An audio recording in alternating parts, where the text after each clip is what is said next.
everybody. First item up is to approve the meeting agenda. So moved. Oh, I'm sorry. I jumped down there a little bit. You do some additions or deletions, We're good, I think. We're good. Yeah, motion by Greg. I'll second that. Second by Andrew. Any discussion on the agenda? Any more discussions? All those in favor of approving the agenda, signify by saying aye. Aye. Those opposed, same. Motion carries. Opportunity for visitors to address the board. Move on. So, next item up will be to approve the 2025-26 student school board representatives, Clay, Howland, and Cron. All move to approve. Motion by Stacy, second by Greg. Any discussion? great band, thanks so much. Play's not here, but just really appreciate the district. And I don't know if it was reinstated 5, 6, 7, 8, 9. Maybe it's been there forever, but I think it's a great time. So I just really appreciate the school being back. 3 years ago, okay, we have a motion and a second. Any more discussion?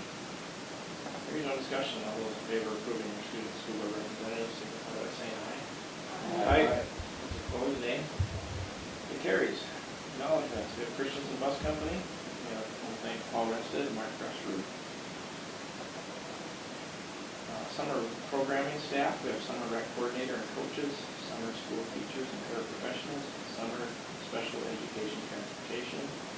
And I want to thank the board for the leadership and support. Support, do you have anything? I want to thank Mr. Rested, Mr. Grassroot for all their work, the time, and working with the school district. They've done a great job of providing bus service and also safety for all students. So thank you to them.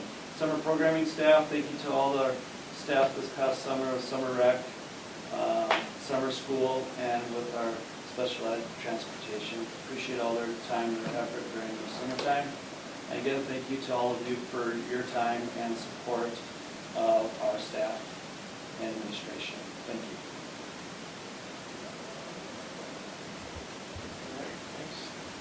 And next item up will be administrative reports. Moving right along. Mr. Martinez, have a report for us?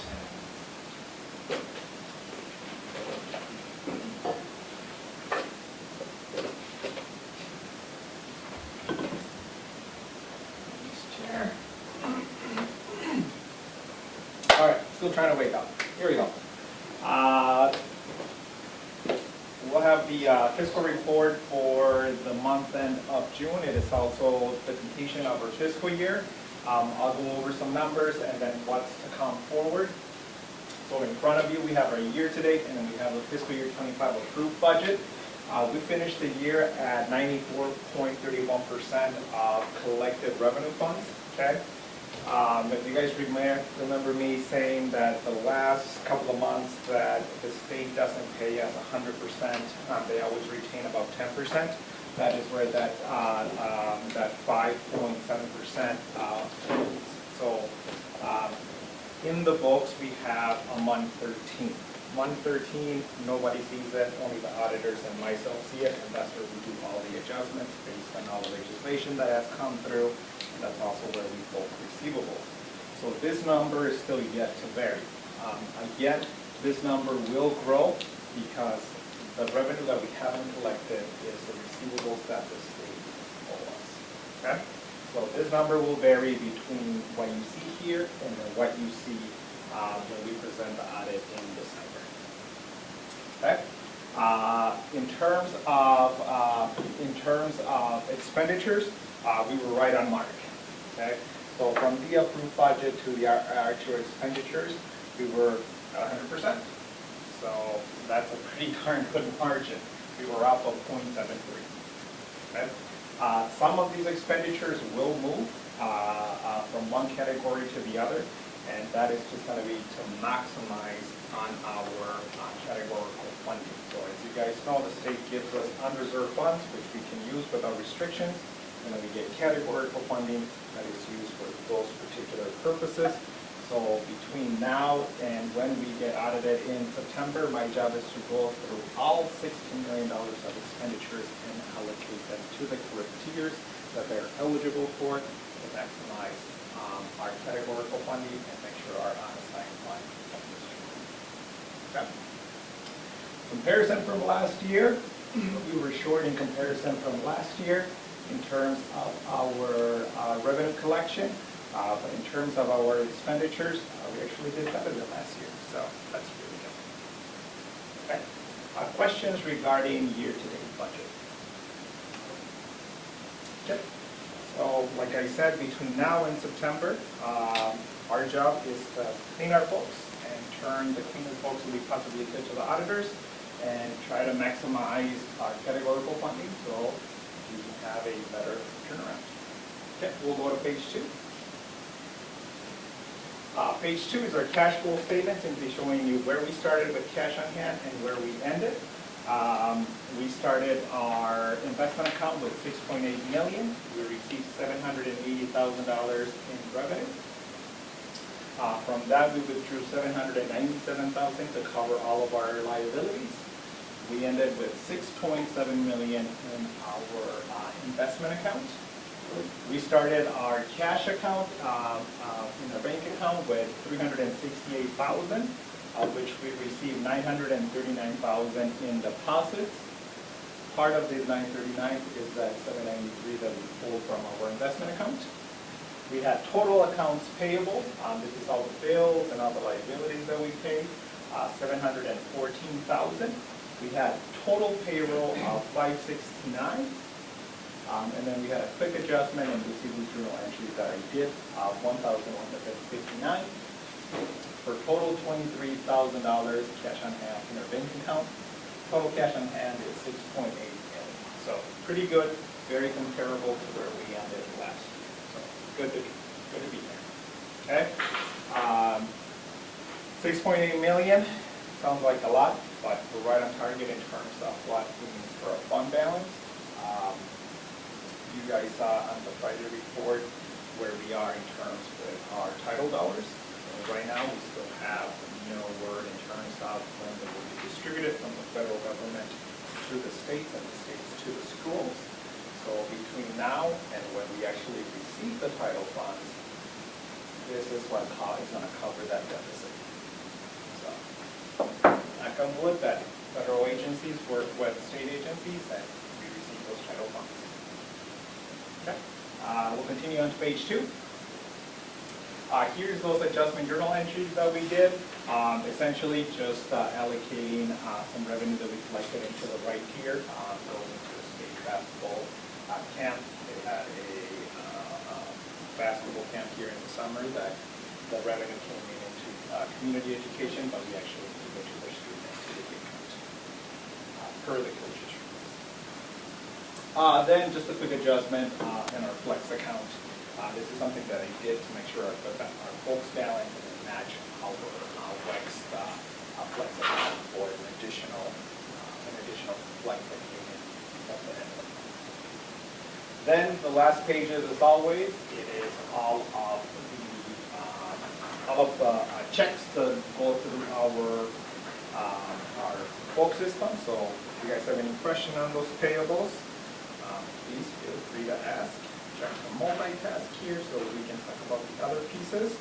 But as I do this, does anybody have any questions on the treasurer's report? Okay, we will move on forward. 2 other pieces that are in your board agenda today to approve. One of them are designations. Designations is something that we do every single year. It's some of the additional pieces that we have in our operating budget and just our everyday.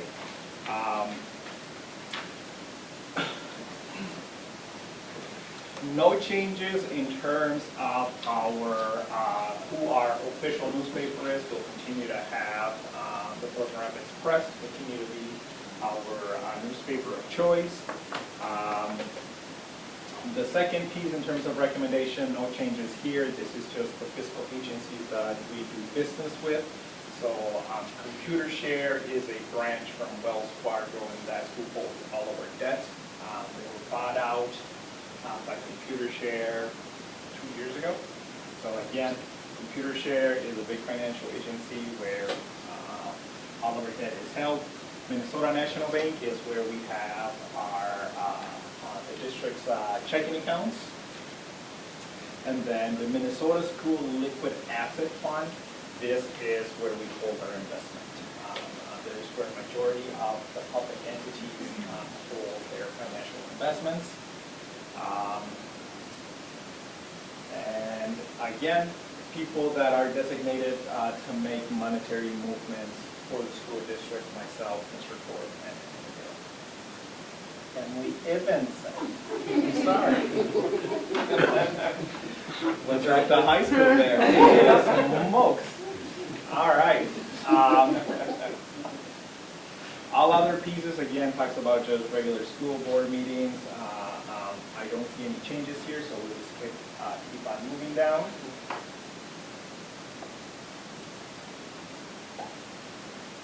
Recommendation, big one here, Mr. Thorpe and Mr. Carter are the ones who are authorized to seek legal counsel on behalf of the school district. Okay? And our school district's attorney is with Pemberton.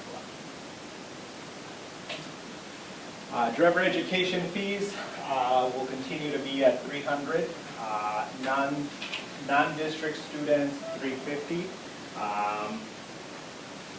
Last summer, we had a significant increase from students from Barnesdale coming over because they lost their special education teachers. So it's also kind of couple students. I haven't heard anything this year, but it's good that we offer the service to the community. So that's pretty cool. Fees in terms of sports fees. So this will be for Mr. Kozan to memorize. I don't see any changes, so that's pretty good. Make sure we make it very affordable for our students to participate. We'll keep on moving down. All right. And admission prices, this is what we charge people to come in to our student activity events. We have a student activity ticket, $35. It'll continue to be that. You can see the rest of the prices here. So that's there. We'll continue to hand out student activity tickets as an incentive for families to continue to provide lunch applications. So again, if you guys continue to help spread the word to families to complete that lunch application, that would be awesome. We get a student activity pass. Senior citizen pass, 60 and over.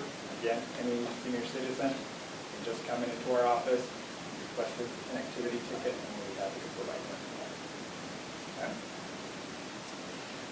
Reimbursement rate for mileage is set by the IRS, so there's nothing we can do there. I can't remember exactly what it is at the moment, but that's primarily what we have. If staff member, administration, teachers, they go to any staff development outside the school district, when board members travel, here's what we pay for meals, $15 for breakfast, lunch, and $25 for supper. So no changes here. We'll move on down to the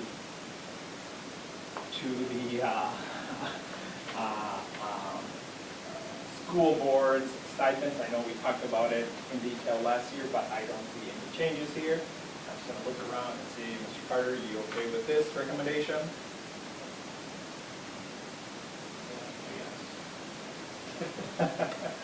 Sounds good. I'll leave that up for you guys for discussions when we get here. One change that we are going to propose here, we did quite a bit of research in the spring, and it was also brought up in negotiations regarding our sub pay. So the current market to pay teachers in the area, or at least comparable districts in the area, is $160K for certified teachers. So we thought it was okay for us to get into market. Subs are getting harder and harder to find, so we're trying to incentivize more subs to come and be here. So we're going to go from 140 to 160. So thank you to really a lot of alumni staff. That's who our primary subs are, is teachers who retire and love teaching and want to keep coming back. So thank you to them to go up $20. Non-certified subs, we're going to go from $15 to $17 an hour.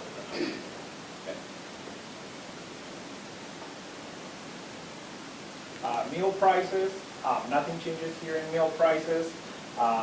Since we started having the free meals program that was set by the state, that will continue to be. So regardless of any lunch application or any student enrolled in our district, they receive one hot breakfast, one hot lunch. Seconds, we do charge, but they get one free meal. We're going to keep the adult prices the same, that we're still within the marker from the state's recommended. So we'll continue to provide that. Great benefit for our staff to have. We now offer salad bars in both buildings, which has been a big success in both buildings, so pretty happy about that.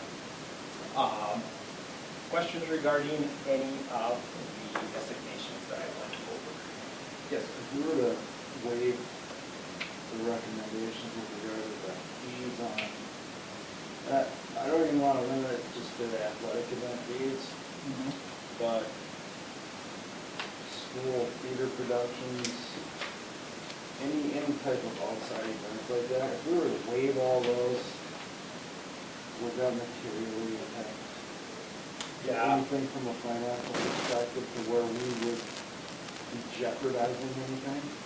Yeah, It's less revenue, there's no question about that, but is it material enough to really jeopardize anything from the district perspective? Yeah, I was actually looking at that yesterday, and you were going to ask that question. Every year. So I'm curious also. Yeah, so this year we collected about just a little under $65,000 in revenue from all of our activities. So it does provide quite a bit to offset the cost from coaches, equipment needs, things like that. So it's a really good thought to have, but we would have quite a bit of loss in revenue. That's a determination that you guys as a board can make, but in terms of fiscally, it does offset some of that. Now, the total cost of all of our activities, paying coaches, all the liabilities that come with it, so like TRA and things like that, including their supplies budget and everything, is just short of $500,000. So granted, about 65, it's pretty small compared to the total expenses of our activities. There's been an increase of costs for refs, umpires, judges over the year. Each year seems like it goes up. It's getting a little bit more challenging to get workers. And Mr. Bergman talked to me last year is that if we would increase our worker pay, we think that would help out a lot. I think that's feedback we're getting from some of the workers that said they don't want to work. They're taking time or working back. Now, we understand that we appreciate everyone that comes and works, and we feel that, they're giving back. However, sometimes we have people that say, no, I want to be paid for my time. So I think all that money that we gain with revenue, with ticket prices, admission, fees, things like that, helps cover that. What we need to continue to look at increase, we're negotiating right now, and we're looking at increasing pay of our advisors and coaches, plus adding some advisor positions, because there's some volunteers right now that would like to be paid for their positions that they're doing outside of the school. So that's what we're looking at right now. Really, with that said, to me, that's like a $430,000 shortfall with $500,000 worth of costs associated with it, we're bringing in $65,000. We recommend adjustments upward on that, on the prices. We had a long discussion when we were doing designations.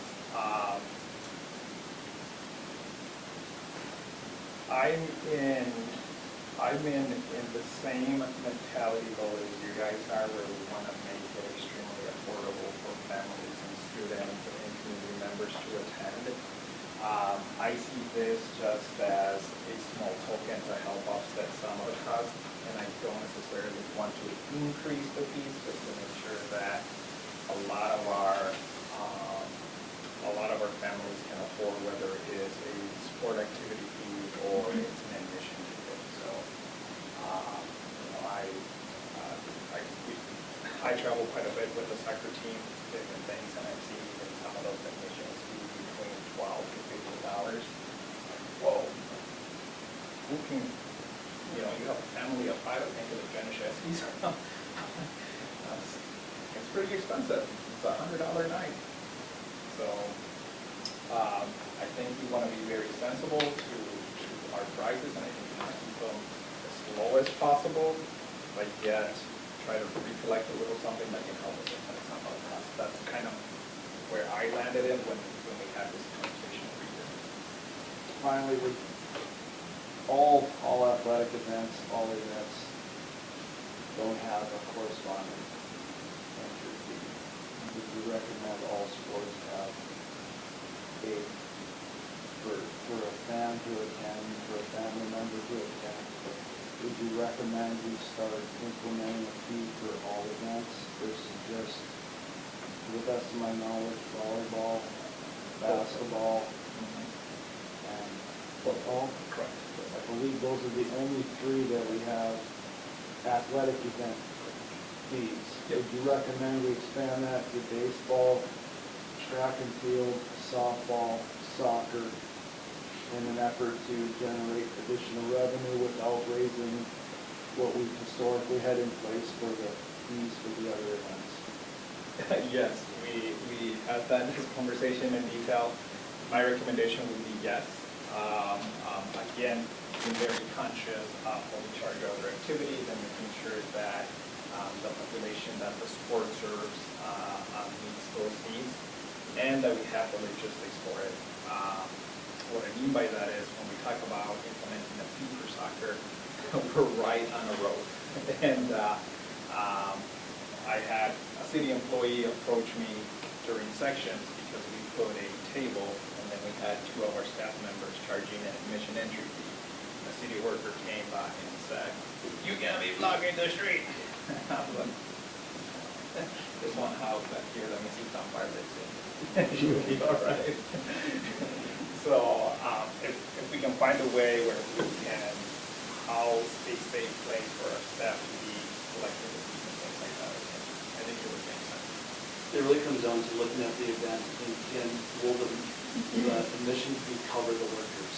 And that's what we're studying right now. So for example, we're discussing soccer because we think we have a big enough crowd, plus the games are starting later. So we're looking at charging admission. With baseball and softball, they're starting at 4 o'clock. So we're looking at the crowd, and if a lot of our parents are going, there's a lot of our parents that are going to those games. And if they have activity tickets, we're looking at the is can it cover the cost of our umpires, ticket things like that.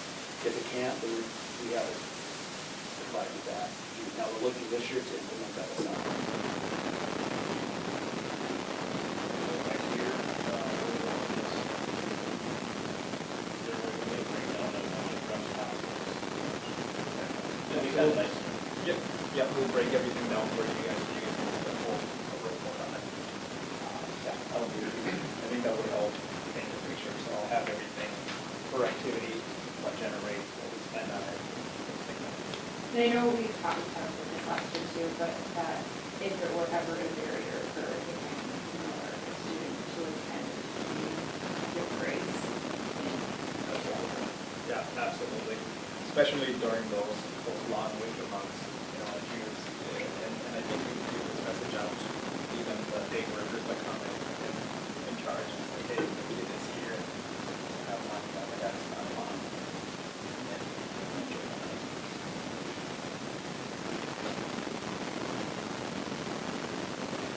aspect. Questions, great conversation. So I'll have a report on the next board meeting on please go around that. Then we'll go on to the next report, which is our insurance renewal. I'll highlight a couple pieces. Met with our insurance brokers to go over, this is all of our liability insurance that covers everything from our buildings to our grounds and everything. So I kind of have a 3-year mark for you guys to kind of see. Insurance is really expensive. Holy smokes. We can see that we had a 19% increase. Here's all the different liability pieces and who the carrier is. We work with Valor out of Fargo. They're one of the biggest insurance companies. They hold lots and lots of schools, so they're very good, great resources for us to have when we have any liability question. You can see the different changes. You can see how it fluctuates, but ultimately for liability, it went up 20,000, that's equivalent to a 19%. Cybersecurity, this covers for any cyber risk that we have, whether it's hacking and things like that. There was no change here, so that's pretty good. The big one that has me really worried is the direction of the visa. Any questions? I'll be around. Any questions for Ruby? Yeah, thank you. Mr. Gord. First ones. Okay, got a few items here. Summer programming update. We offered quite a few programs this past summer that were related to academics, the arts, and athletics. We finished up with summer rec. Everything went well there. Good experience for kids, our staff, and appreciate Mr. Run, our coordinator, with all of his time and effort with the staff and helping all, making it a good experience for all. Arts, we have a play this week. Mr. Huggood, when's the performance again? Next Friday. Next Friday and Saturday. Next Friday and Saturday. Do you have times? 7 o'clock. 7 o'clock. All right, so they've been practicing for what, 3 weeks? It's going to be 3 weeks of practice? It'll be 3 weeks of practice. 3 weeks of practice, so.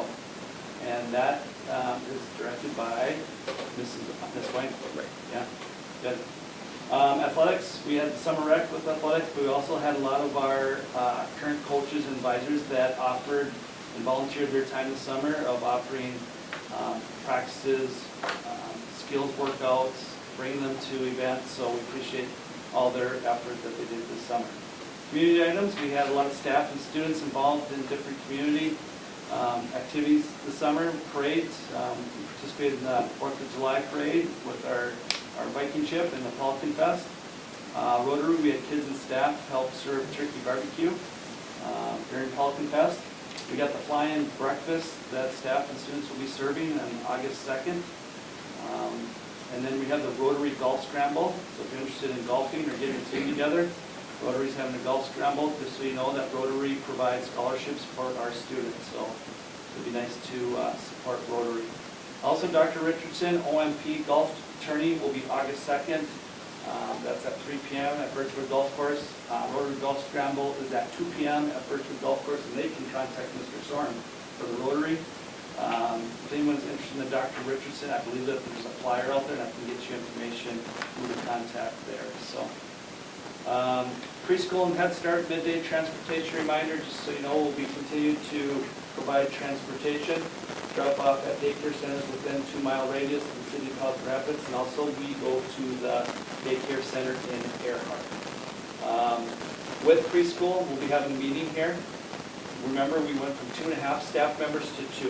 My concern is student enrollment, and I want to make sure that we're trying to get, because one of our district goals is to get them kindergarten ready. So we're going to have a meeting here in the next couple of weeks with our preschool staff to talk about where we're at with sign up, and if we have any kids on a waiting list. If we have kids on a waiting list, the question is going to be is how do we get them in? Because we want them to get in for education so we get kindergarten. So we're going to be having that meeting with staff and Mr. Martin. So we'll keep you posted there. Along with that, kindergarten registration right now, we're at 64 students, which is great news. We budgeted right around that 65 mark, so we're hoping that a few more trickle in. It'd be nice to get close to 70 kids in kindergarten. Professional development, July and August, I'm going to be attending the Mesa MDE Summer Conference beginning of August. Also, our administrative team in the beginning of August is going to get together. We're going to have some professional development. We have Christy Hastings from Cumberton Law coming in to talk about school law. We're going to have some leadership training. We're looking with Teamworks right now to come in and do some training with our leadership team. And also I'm looking at some mental health training. We have been really focused on mental health for our students and helping them. And I want some training with staff of how do we take care of ourselves. And so we're looking and researching that piece for the mental health. Special education co-op update. Things are being going very well with our special ed co-op. Now we have a new director, reminder, Ellie Brockman, and she started here in July, so I'm very excited to have her. We approved the hiring of a part-time school psychologist at our last meeting. We had a resignation of a DVD teacher, so now we have a DVD teacher opening in our co-op, so hopefully we can fill that position. District goals and priorities. Looking at our district goals and priorities, we missed them, we didn't bring them up.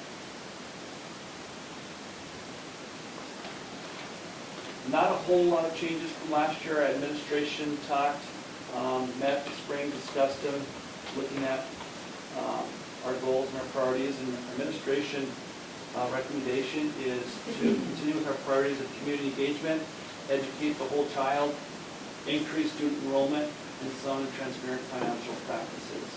Looking at our goals, 75% of our students are kindergarten ready based on teacher assessment. MCA reading and math proficiency rates for free and reduced students will increase by 3%. 100% of our students graduate from Pelican High School with a plan to attend post-secondary education, military, or workforce. When we have them listed in the press, we want them to have what they're going to do, not undecided. So I want Mr. Markey to be very happy when he reads the press, the former principal. So he wants to make sure all our kids are in class, which is good. He made sure that's clear. Pelican High School graduation rate will exceed the statewide graduation rate. So that's our administration recommendation with our priorities and goals. Fall staff workshop. We're pretty much all set with fall staff workshop. We have a couple presentations that we're waiting to hear about. But other than that, we're pretty set up. Just a reminder for fall staff workshop on that Monday, August 25th, that's district workshop. That's for all employees. And all our support staff will be here for all-day training. School board agenda items. A few items here under consent items. I'd like to acknowledge the retirement of Mrs. Coleman as an elementary school teacher. We want to thank her for her years of service. Acknowledge the resignation of Mr. Soley, Luke Soley, as a special ed para at Pelican Elementary School, and thank him for last year for all his work and time. Mr. Lindbergh is going from junior high to assistant varsity, so it's except the resignation of the junior high, but he's moving into assistant football position. Same with the resignation of Mrs. Tweeten. She's resigned from junior high girls. She's going to be hired as the assistant girls basketball coach with the recommendation. Approve the hire of Nissa Berg, special ed para at Pelican Elementary School.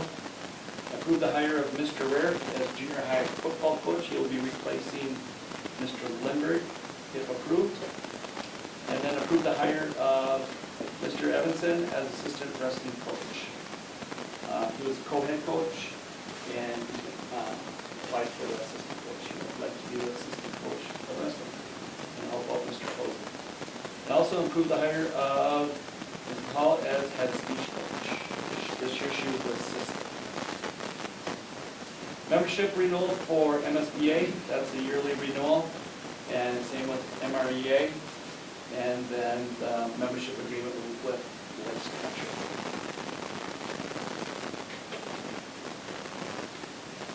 A couple other items here, just reminder, staff picnic, Monday, August 25th.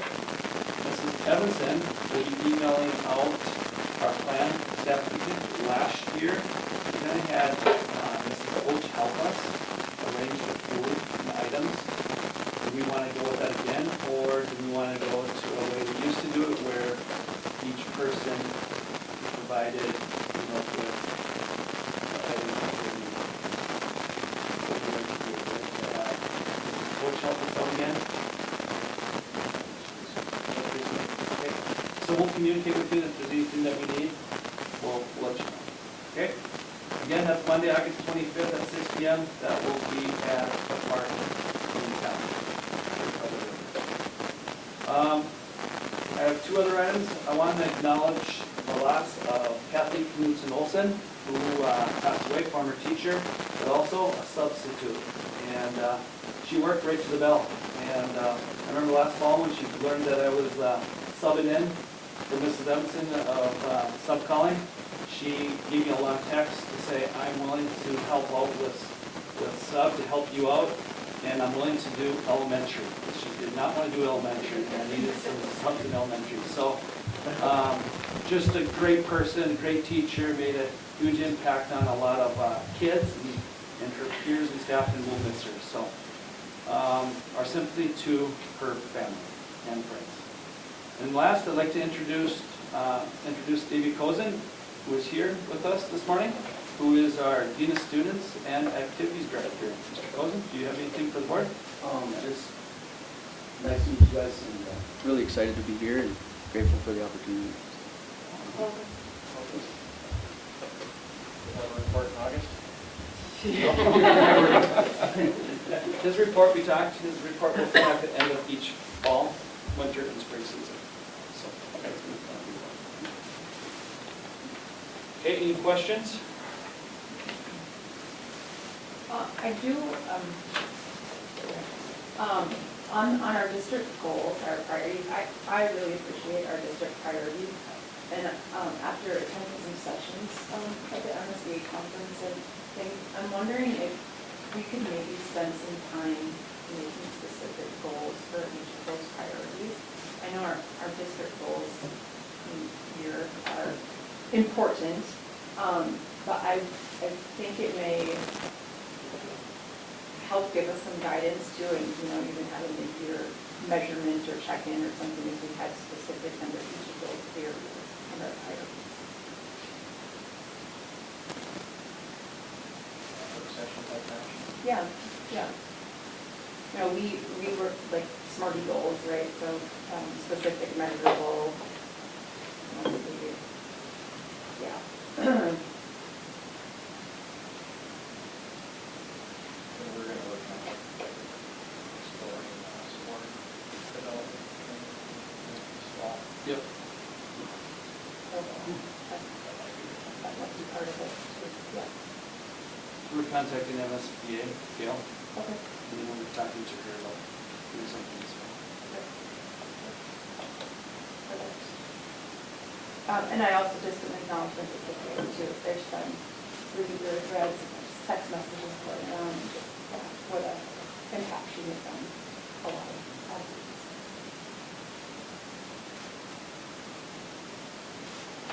She made the senior year fall.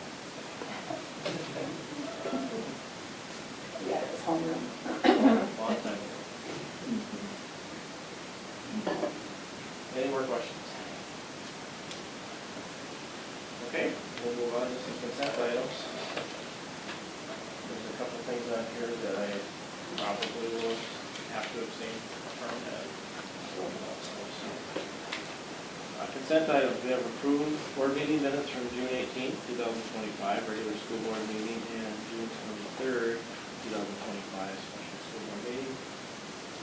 B, financial claims, June bills. C, treasurer's report. Item B, personnel, acknowledge the retirement of Chris Coleman as elementary school teacher at Pelican Elementary. How many years?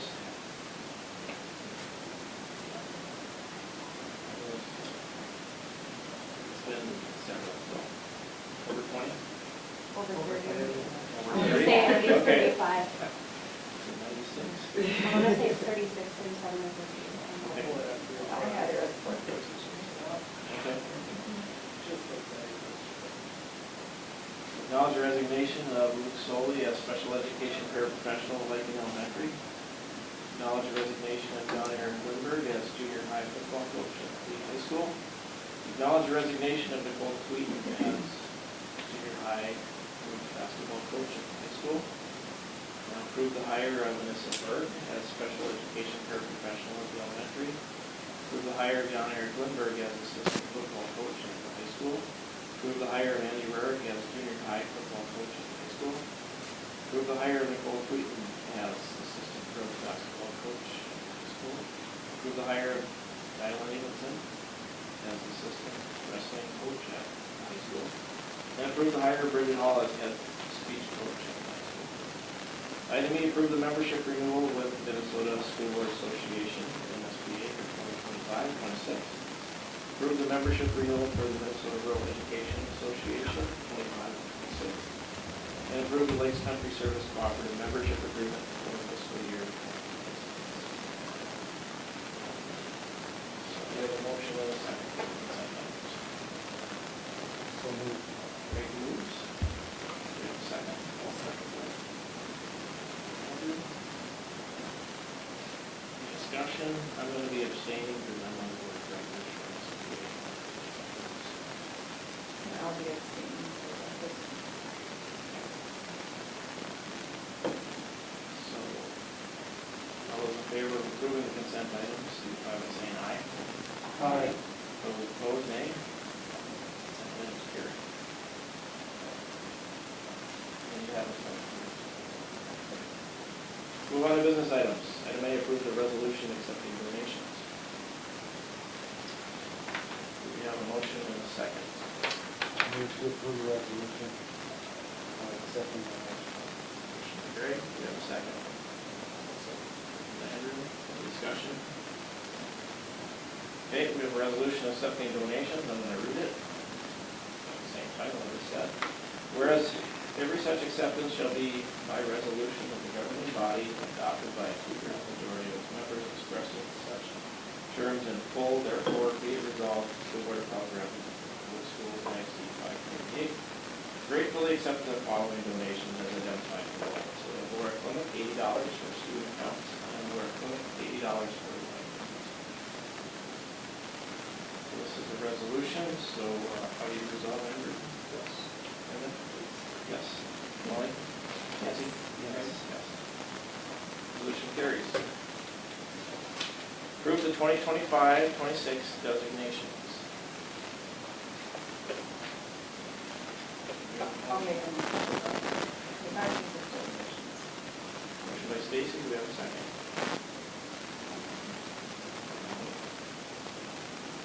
Any discussion, any more discussion on the designations?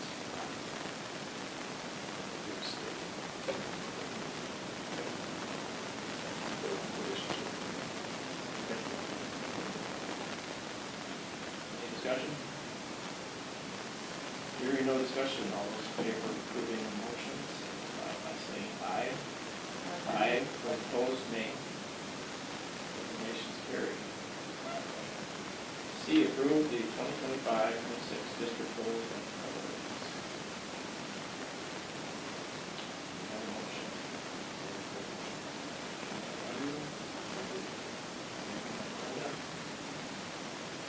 Any discussion? Discussion? Hearing no discussion, all those in favor of approving the motion, signify by saying aye. Aye. Those opposed, nay. Motion carries. Item D, approve the 2025-26 insurance renewal. I'll make a motion to approve the 2025-2026 insurance renewal. Motion by Brenda, do we have a second? Stacy? Any discussion on the motion? Hearing no discussion, all those in favor of approving Brenda's motion, signify by saying aye. Aye. Those opposed, saying nay. Motion carries. Okay, so we have some upcoming meetings, August 7th, 2025. Policy committee meeting, 5 p.m. August 20th, we have a regular meeting, 7 a.m. Will be the last of the morning meetings for the year. August 25. Staff picnic at L. Peterson Park, 6 p.m. And August 17th, regular board meeting, and we'll go back to 6 p.m. So are we gonna need the motion to go into the closed, or do I just? Should I read it first? Okay. So I'll entertain a motion to go into closed session for the superintendent evaluation, pursuant to the statutes 13D David 105 subdivision 3. Small parentheses, and to adjourn immediately following without revoting. We have a motion. Motion by Greg. Give a second. Andrew.